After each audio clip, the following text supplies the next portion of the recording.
Um, I thought I'd start today in an unusual way, and I hope you don't mind my taking this minute.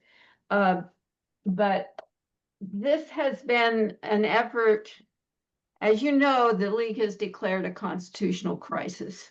And I thought I'd start our meeting, not with prayer, although probably that would be needed, but I am going to start by reading the preamble to the Constitution today so that we can all really appreciate these words. We, the people of the United States, in order to form a more perfect union, establish justice, ensure domestic tranquility, provide for the common defense, promote the general welfare, and secure the blessings of liberty to ourselves and our posterity, do ordain and establish this Constitution for the United States of America. Precious words in a very volatile time. And it goes on, of course, as we know, with its uh, different sections that establish the legislative, executive, and the judicial branches, leaving what powers that are not designated to those branches to the states, and then the Bill of Rights.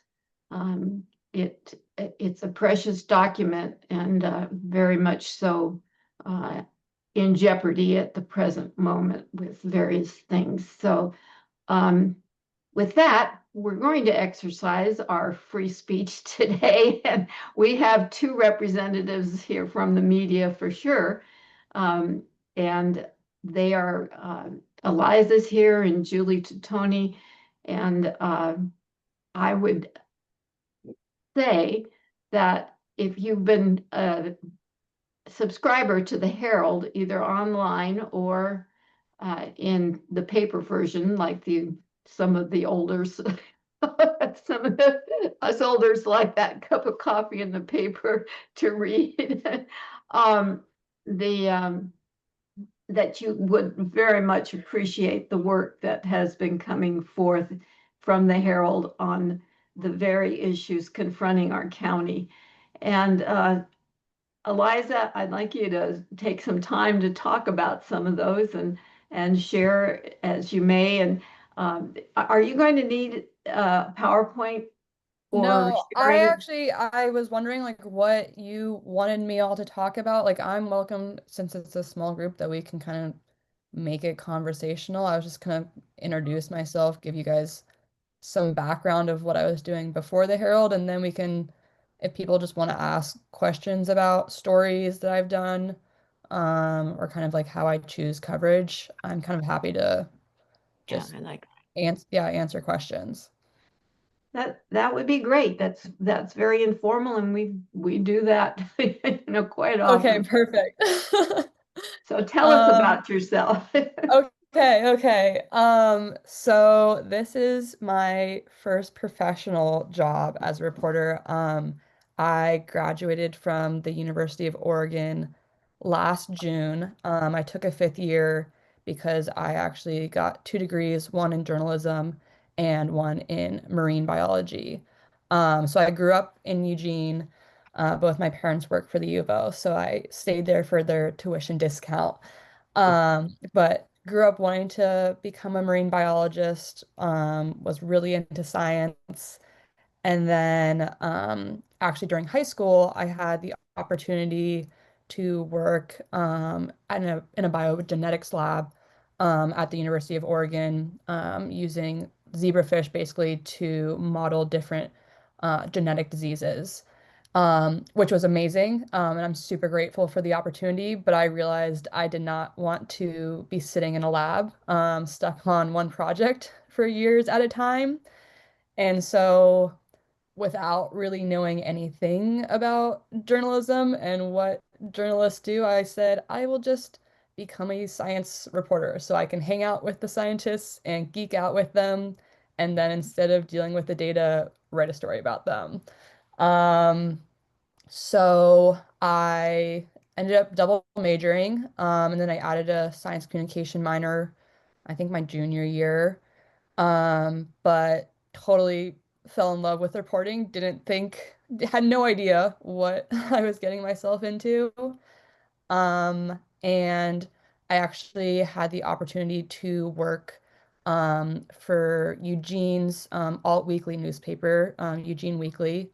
And so I started um, interning there, I think my first senior year. I always say my first senior year and my super senior year.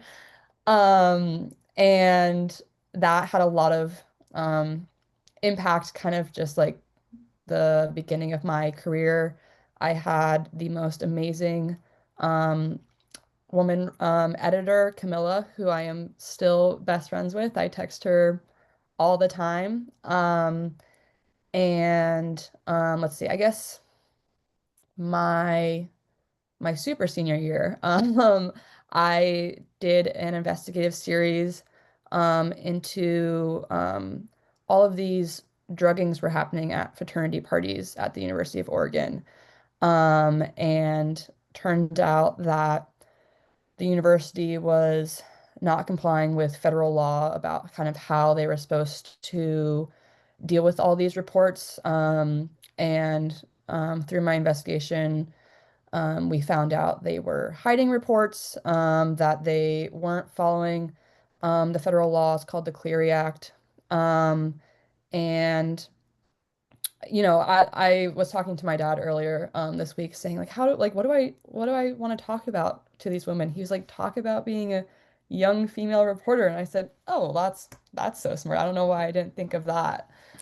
Um, and so it definitely was a very strange experience reporting that story while I was still in school, and also talking to administrators who were calling me a liar, who I would email them with my, professional email, and they would email back my student email. And anyway, so like the investigation, it prompted the U.S. Department of Education to kind of inquire with the university of what was happening. Um, the dean of students resigned after basically I told I published a story that the university was lying and covering up these druggings. And um, the UVO actually sent me an email saying, because of your reporting, we changed a lot of the safety protocols, the reporting protocols. They've implemented a lot of new standards for when situations like that happen. So that was kind of my first big story. And then let's see, after graduation, I immediately went to Willamette Week for an internship. That's a alt weekly in Portland. And there I kind of stumbled upon this other investigative story, which again has actually nothing to do with science. I was assigned to go out into East Portland. It was right before Portland was like completely changing their city government structure, and going in, they like basically were dividing up the city, and electing council members from each part of the city, for hopefully a more representative council.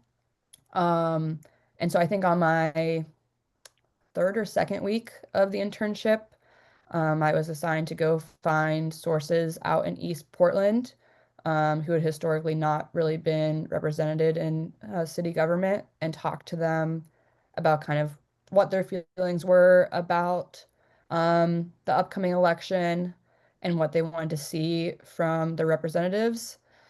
And I ended up trying to find a sex worker to talk to. And it was also during like a heat wave, and my car doesn't have air conditioning. So I was like, it was like 10 a.m. I'm trying to beat the heat, sweaty little intern with her backpack, walking into strip clubs. And I also walked into a lingerie parlor, which at the time I had no idea what that was. Um, Still don't. and what? I said, I still don't. Okay, so it's different from a strip club where basically it's like a business where there's all these separate rooms and it's legal, but basically they call it a jack shack that men can come in and the women workers they can undress and be naked and the men can masturbate to the women, but there's no touching involved, and so then it's legal. So it's legal sex work. Um, I had no idea when I walked in. But I was talking to the woman who owned it, and she said, I want more policing in East Portland because my legal business is being run out of business by these illegal illicit massage parlors. Um, and that most of these illicit massage parlors, one, are against the law, and two, are staffed by um, immigrant Chinese women who are undocumented and often sex trafficked, like aren't consensually there. And I was like, what? Like, I want to do a story about the economics of sex work and also like what? Like, I don't ha know anything about this.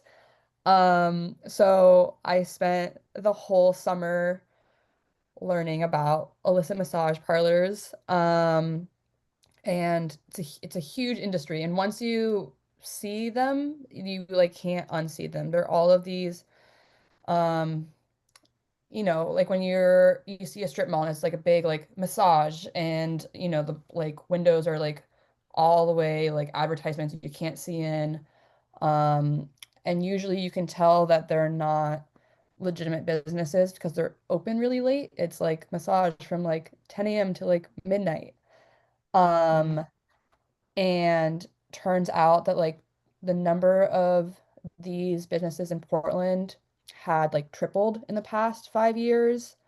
Um, and these women are often brought in from China. They're like brought into Flushing, New York, or like I think like maybe Southern California. I'd have to check. And then shipped all over the country. And they don't speak English. They often don't know where they are. And they're forced to live in these businesses, so they can't get out. They are completely isolated by language barriers. Um, oh, I'm reading the chat. Oh, that's awesome. Yeah, because so basically, Oregon didn't have any really strict laws. I was talking to the Oregon Board of Massage Therapists, and the guy who runs it was like, it's just me against the whole state, and there's no real strict laws about how to um, combat these businesses.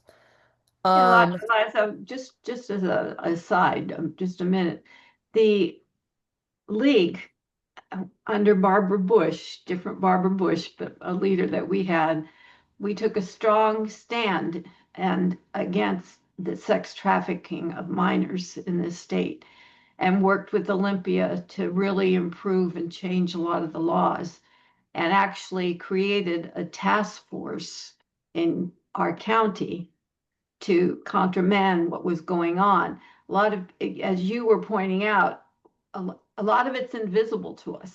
Those that yeah, are in the know, it's yeah, visible. And the I-5 is a corridor.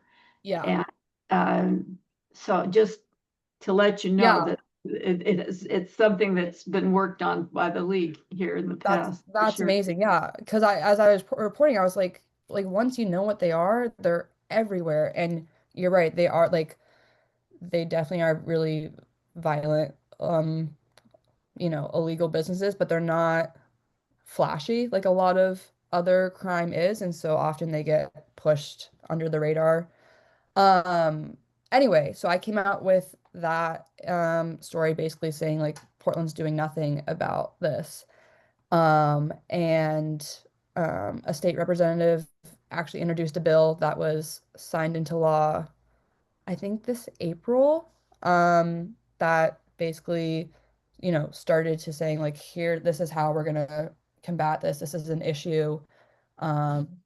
sex trafficking is happening in our state and like we want to do something about it. So that was a really surreal moment to be 24 and have like directly impact a law being created. So I was really thankful to be able to have that impact. And then I moved up here. And so it's almost been a year now, in the end of October. I've been actually now using my science degree to cover the environment and climate, and it's been an absolute joy. Most like journalism jobs right out of college, you're in the middle of nowhere. And I'm really lucky that I got to stay in the Pacific Northwest. And, I got to go out to the Salton River yesterday for a new side channel opening. Got to see salmon. I've been whale watching. Um, I've been to estuary restoration projects out talking with farmers. It's been a joy. So I'm now kind of all ears to what you guys want to talk about. If there's stories you have questions about, or how I figure out what stories to cover, I'll kind of let you guys guide the conversation. Julie, I think maybe you wanted to jump in there because I saw you on mute. Is there something you'd like to add to Oh, what I was saying? Because I know you have a long history in doing environmental reporting. yeah, long, long. I always tell people that was the best part, the better part of my career was covering environmental reporting. And then I jumped back in for a few years to report as a freelancer on climate change for the Herald.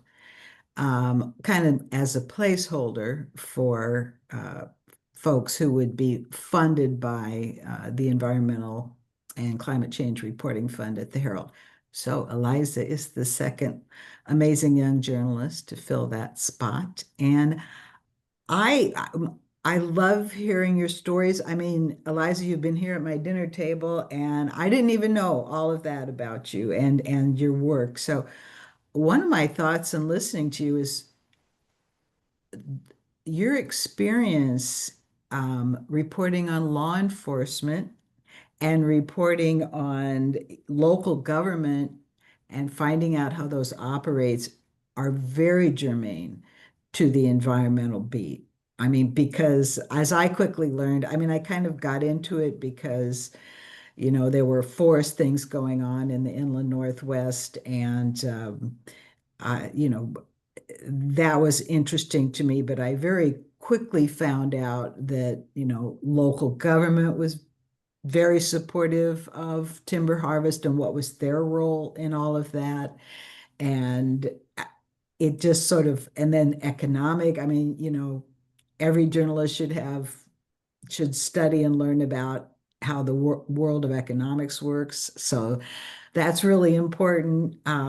There's really no piece of our culture that does not affect your beat. And you know this, I'm Yeah. sure, but the tentacles of the world are in your It beat. is, yeah, it's fascinating. It's funny because like especially this first year of full-time reporting, I'm like, oh, like I want to go back to college and take all these classes because there's so much like I wish I had taken more like government classes because I'm like I'm having to learn on the fly like how all these different entities work together and figure out where the money flows, and you're right, it is all very connected and all Yeah, usually and we're money lucky driven. that, we live in a time when, there's a lot of education at our fingertips. You Yeah. just have to know where the reliable sources are there. Yeah. One of my thoughts in watching your work here at the Herald is, I mean, you talked about some genuine investigative reporting, and you did that like right out of the box, right? But in the bigger picture of daily journalism, probably something that I watch for more, given limited resources, is simply enterprise reporting, meaning you see a story or you get a tip and you follow it, as opposed to an agency or the tribes or whoever comes to you with some information and you maybe flesh it out and publish it. And I'm wondering right now, given the resources at the Herald, do you have the opportunity to pursue your own ideas as you see them in the community? Um, yeah, I actually was I had a meltdown earlier this week to my dad because there are so many stories that I want to pursue and that I think are worth pursuing.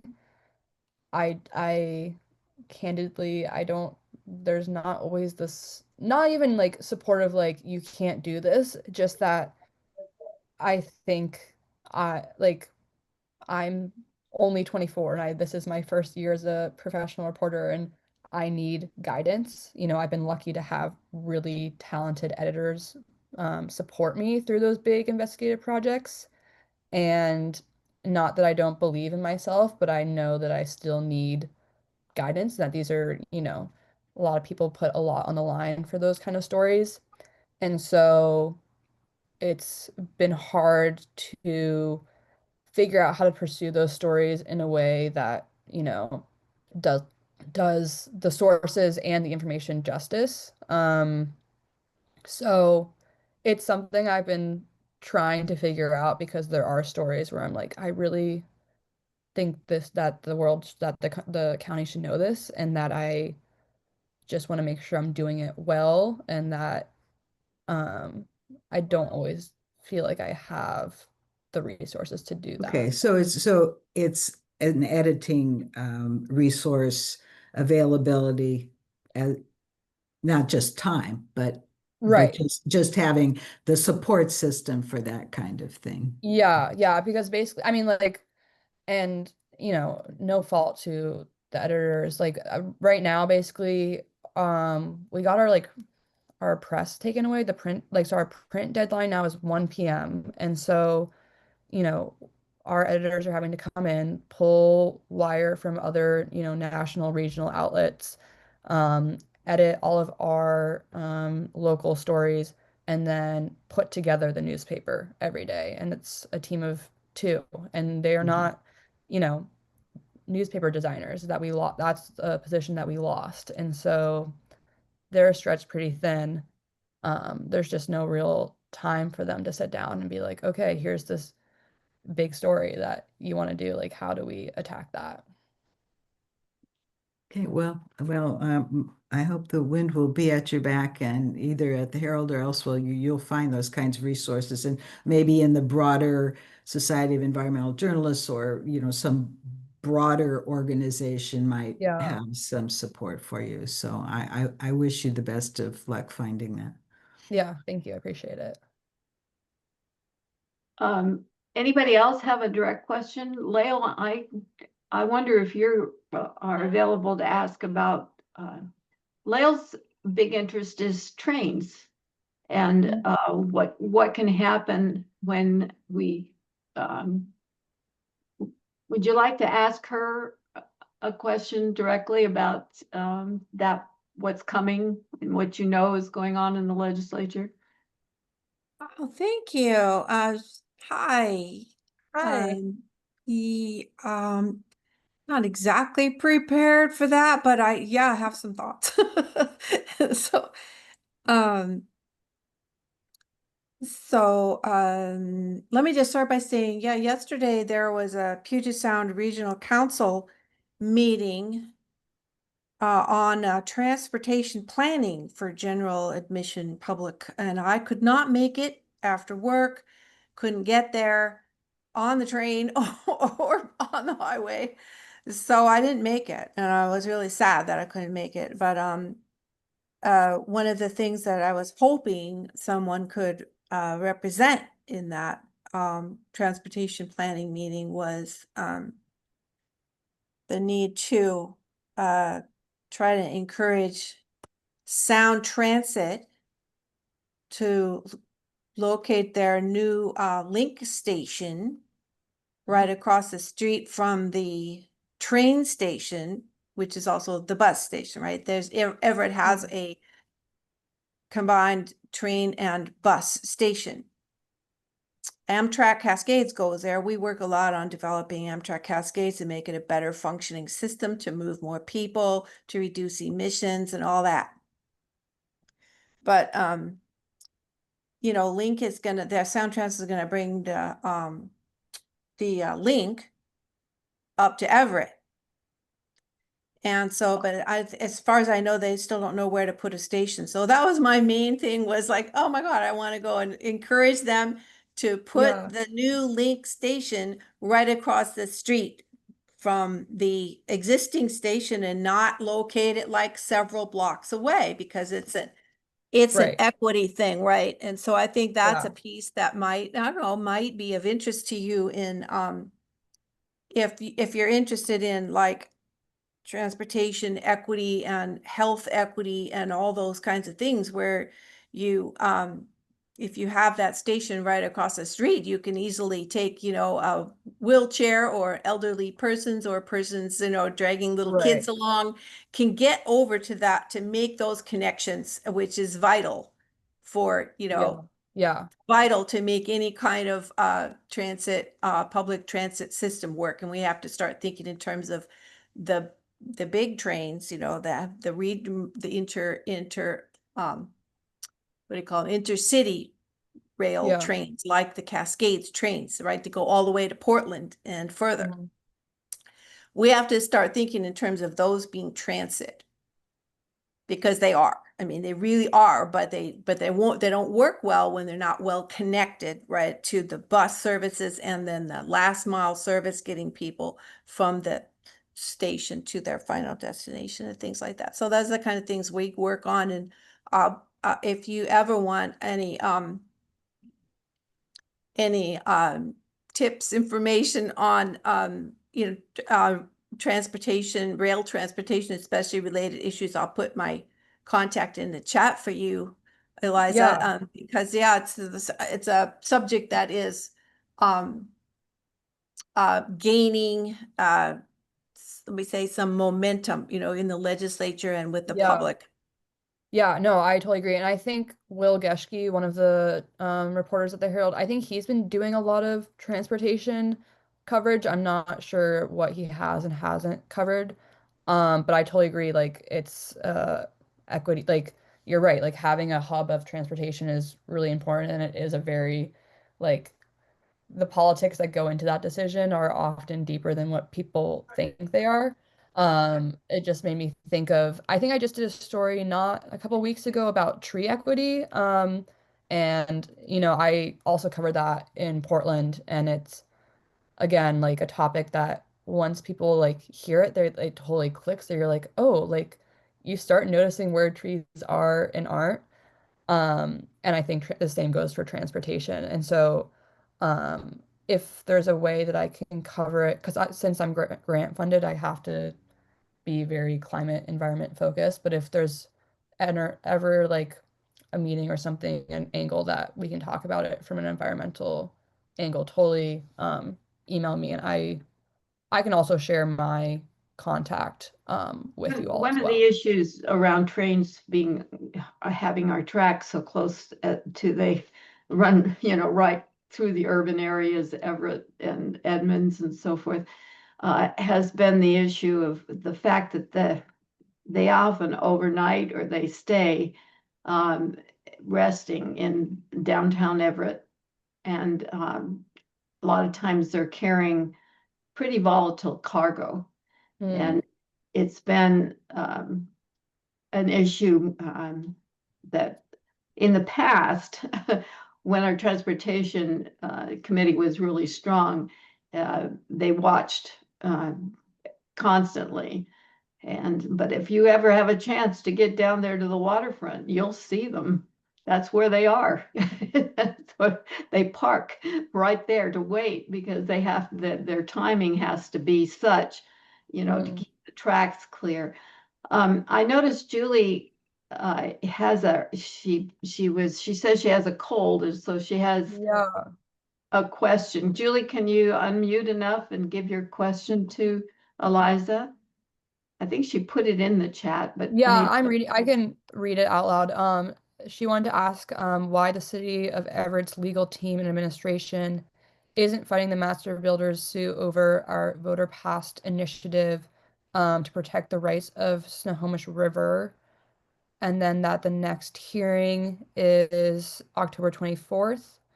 I'm not sure. I've covered that stand for Washington and how they got rights for the Snohomish River. I don't know if I knew that the Master Builders was suing over it, but I'm not surprised. Um, I will look into that because I feel like I know that maybe it's just the same lawsuit. I think actually they might have filed it like very quickly after last fall when it passed. So maybe that's what I'm thinking of. Um, but I will check in with Stand for Washington because I've covered this a bit and talked with them about it. Thank you. Yeah, absolutely. Other questions for Eliza here? I have a question. Ellen, go ahead. I'm a newbie here, but I've heard a lot about the Perrineville Creek issue and the sediment and the fish barriers. Yeah. And I just checked it, and you did a story. It's funny, September 21st, 2024, one of your colleagues did. But maybe it's time for another one because that seems like a really difficult situation. Yeah, it's really complicated. I did a story, let me see, when's the last time? I did a story because I've covered it a little bit. I know Talia did some really good coverage of it. I'm not sure where it's at. I know Bill Leiter, if anyone is familiar with the name, he's very involved. Yes. I'm always glad that I am on his good side for now. But he usually keeps me updated with all of that. Let me look up the last story I did with that. Okay, yeah. So in July, the Edmonds Environmental Council, they actually filed a complaint with the city over it. Let me drop that in the chat. And then I can also, so there's my latest, and then I also did a story, yeah, in March. I think this is my longer story about it because I knew that Talia had covered it, and then they were trying to figure out, like, I don't know, it was their next decision about it, and I was very deep in old court cases being like, oh my God, this is really complicated. It is complicated. Thank you for the links here. Yeah. So let's see here. This is my longer story with kind of the background. But yeah, the latest that I have heard is that the Edmonds Environmental Council was filing a complaint with the city. So I will also check in on that because I know that it has been a long saga of issues. And Unfortunately, the upshot of them filing there is that the city won't talk to the people in that group. Yeah. It really was, in some sense, counterproductive.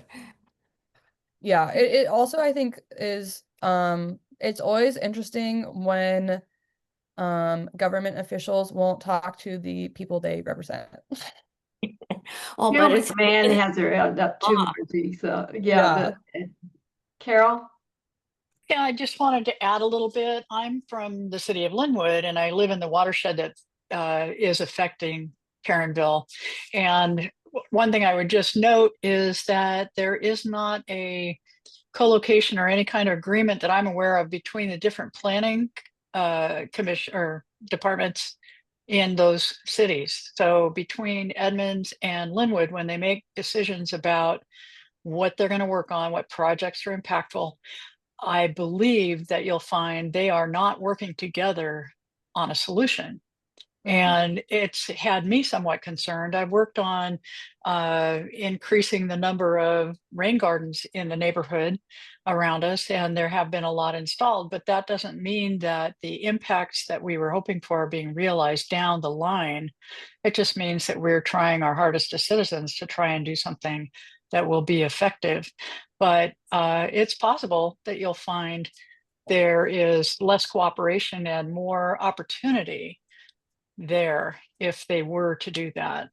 I don't know if that makes sense. I have a tendency to go off. Yeah, no, I think that does. Yeah, I think actually with a lot of environmental stories, like we need more collaboration. I actually think that Snohomish County is really good at it, or at least like compared to other places where I've worked. I think you guys are ahead of the curve of involving lots of different entities for getting stuff done, but it's also there's a lot of logistics involved. So I totally agree. There's probably more that can be done between different municipalities and agencies.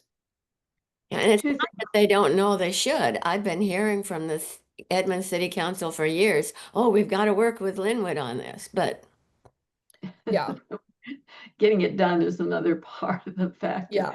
I see a lot of heads nodding. That there was a recent story too on the Channel 5 News anyway, that about the wetlands at Payne Field. Yeah. And that's been an ongoing issue. Speaking of Bill Leiter, usually Sally Leiter is here, so I suspect they may be taking a quick vacation at this point. Sometimes they're not, but Sally and Bill are usually in attendance here. The other thing I wanted to mention, and where's Carol? We have the charter renewal. They're selecting the charter commission right now, and one of the issues that has been longstanding, and this is getting into the politics of this and that, but the majority of the budget for the planning department comes from the mitigations that they do with the builders and the construction people. So the majority of their budget, their salaries, are very dependent on their cooperation with the building departments and construction industry. So it's something that's written into our charter. And with looking at that, it's not part of the general budget. And so even though there's 30% that comes or less comes out of the general budget going towards their salaries, the majority of the funding of that planning department comes from directly from that. Thank you for bringing that up. I was going to speak with Brian Sullivan, if I could, about the finances for that.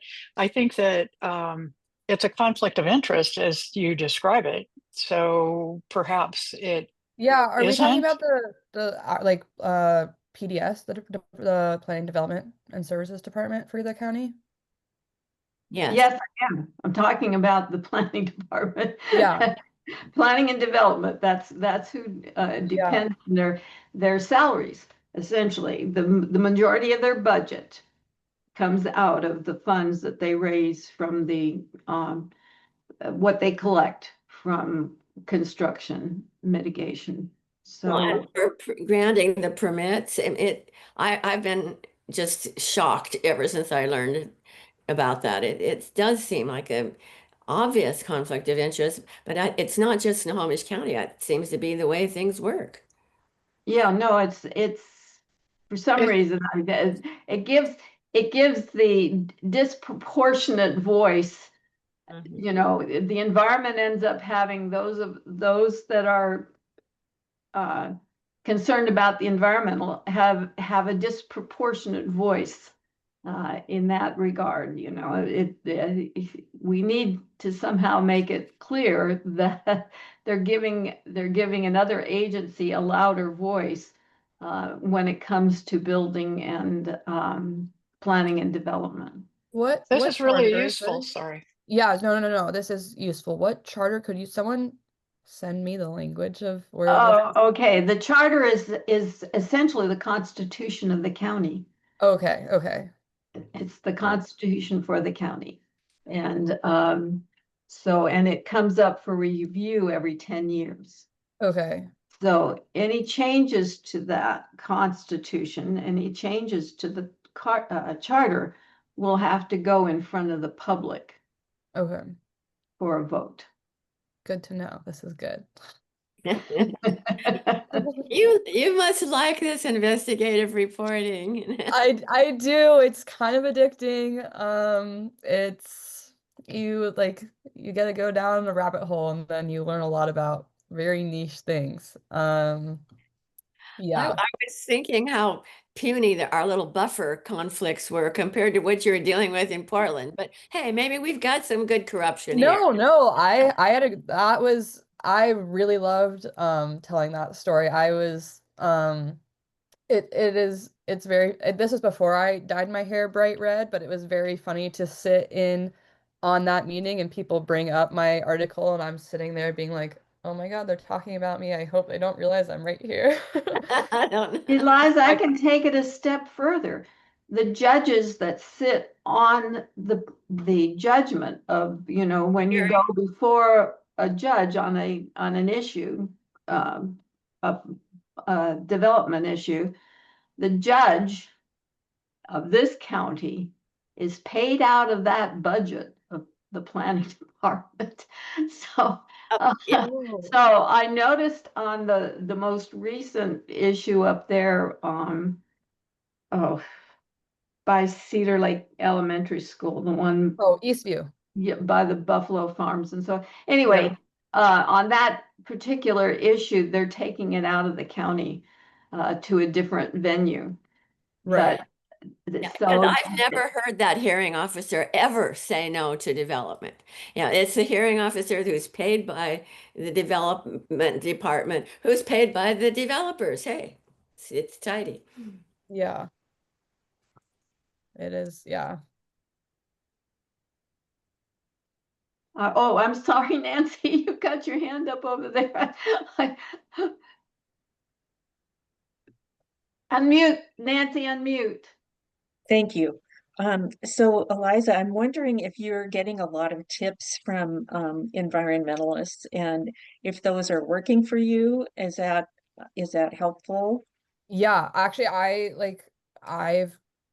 am so overjoyed with the network of sources that I have created here. Like it just in a short year, I think also having a beat where people are like really passionate, I think that helps, but I feel like I've gone really close with a lot of people around the county who give me really valuable information. Like again, there's not a lot of editorial support or guidance, so mostly what the stories I'm covering comes from, one of you guys being like, have you seen this? Or agencies reaching out.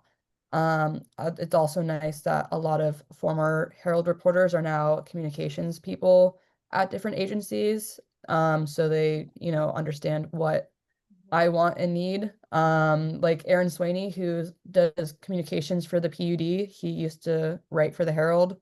Um, and now actually they're our neighbor. They're like a block from our new office building. But it's nice to be like, what's going on and what needs coverage.